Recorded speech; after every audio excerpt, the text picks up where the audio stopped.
So, as I mentioned, the newspaper is going to play a very important role in the drying process.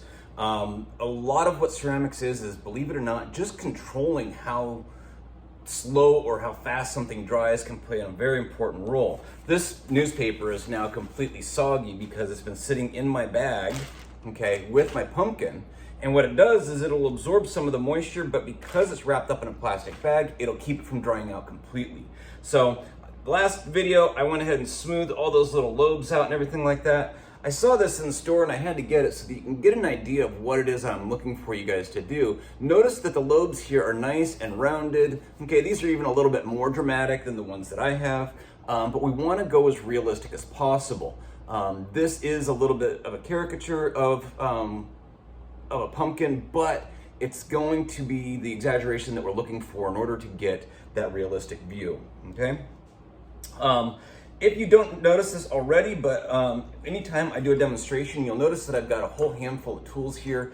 I get all the tools that I think I'm going to need, even if I don't think I'm going to use all of them. There might come up something as I'm working on it that, hey, I need to use it for this, or hey, there's something else that I want to add to that. And so therefore, I'm going to get all of those different little tools, okay?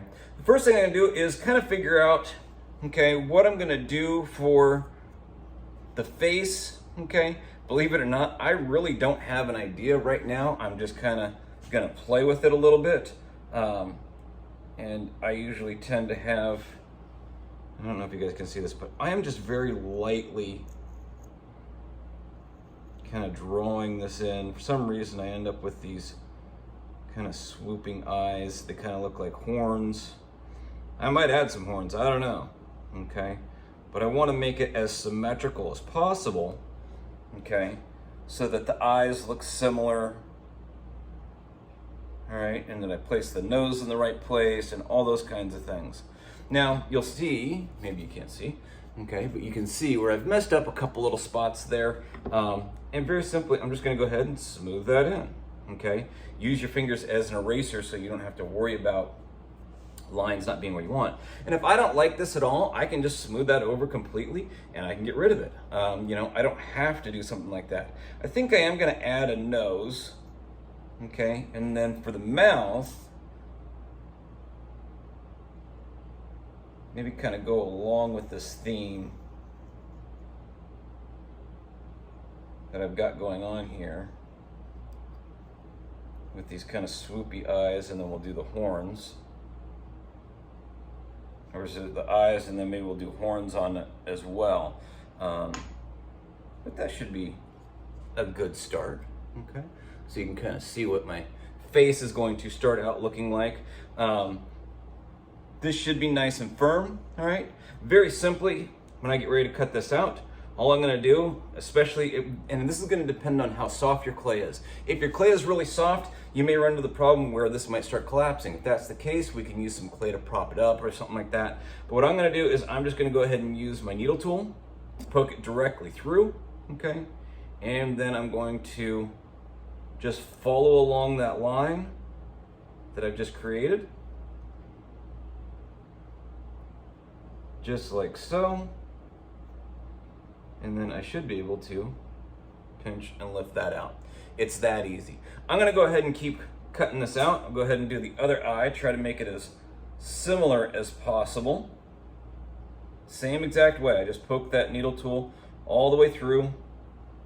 And yeah, I'm gonna have those little boogers of clay because the clay's a little bit on the soft side, but it makes it easier for me to be able to cut these pieces out. If this was a little bit more firm, I might have to go with the fettling knife or one of the modeling tools, or even an X-Acto knife. I got a couple of those that if you need it, we can do that.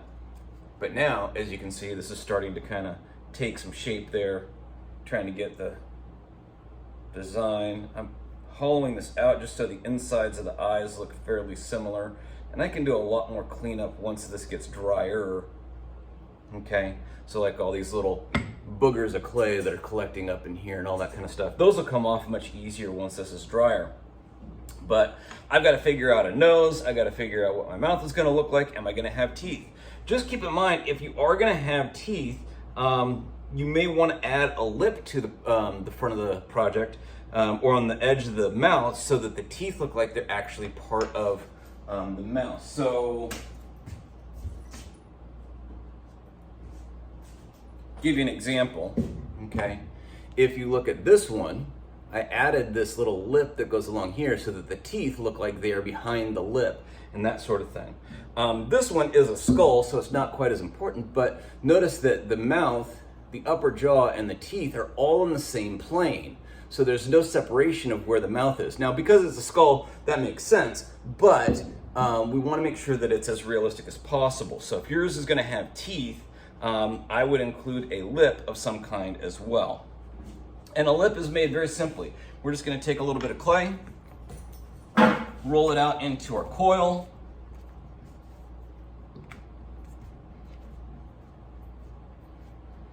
and the thinner the lip, or the thinner the lip you want, the thinner the coil can be. Don't have to get it to that magic thickness. It can be thinner, it can be thicker. Maybe you want really big lips. Okay, and that's fine. Just kind of, figure out what you want.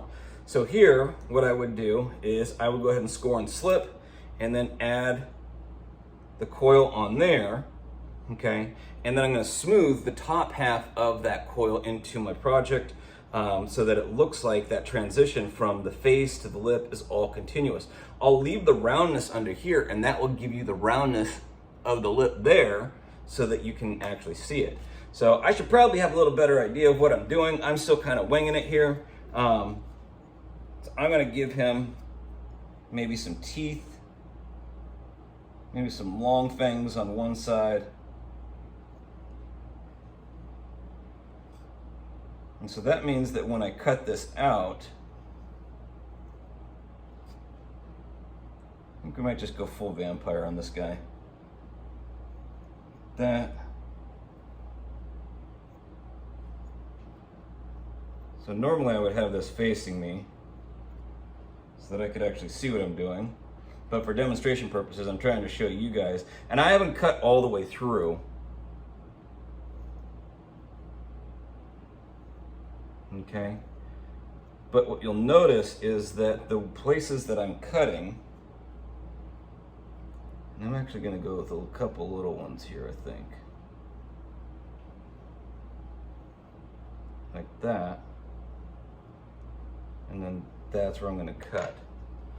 So what you can see here is the dark line is where I'm going to actually be cutting out. Right here, okay, that's the line where the mouth was. I don't want to cut that part out because then I'll cut off my tooth. That would be bad, all right? So I'm going to go ahead and cut this part out. And what I may want to do is, because I don't want to cut it all out at once, I'm going to go ahead and cut this portion here, this portion here, and there, so that I can leave that tooth in there, and hopefully that will stay. I'm gonna cut the rest of this out in the next video. Maybe do a little time lapse so you can kind of see that, but it's basically the same thing. Stick your needle tool in, follow the line, and we'll get to it, but that'll be in the next one.